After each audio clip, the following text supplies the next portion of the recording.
Hello,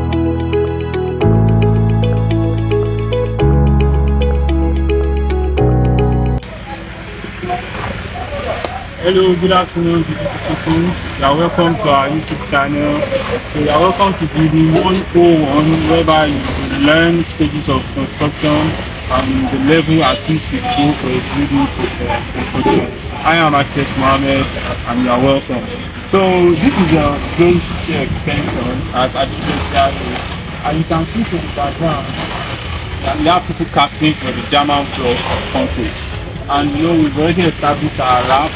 We have given you a process of how everything went, setting out this stage before the casting of the German floor concrete.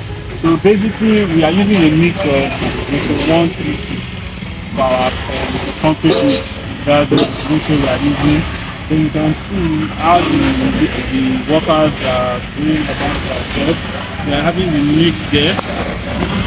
People carrying the loaders are maybe going up the concrete inside, and everything is being raised.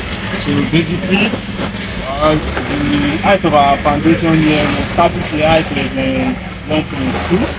The height of our foundation was 1.2. We actually didn't just assume the height to be 1.2.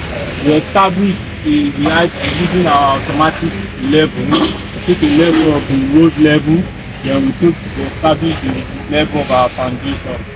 From transferring the level of the road, transferring it here, adding an additional height. So that's how we got our foundation level. So in this project, we are adding 18 units of 2-bedroom apartments, which is going from the ground floor, the first floor, and the second floor. Here our agricultural pillars, our columns. We have them 1, 2, 3, 4, 5, 6. Due to the load bearing, that's why we have them like that at the edges, basically. So you can see this is just the normal one. As time goes on, we start updating you about the stages of construction of this project. Thank you very much. Next time.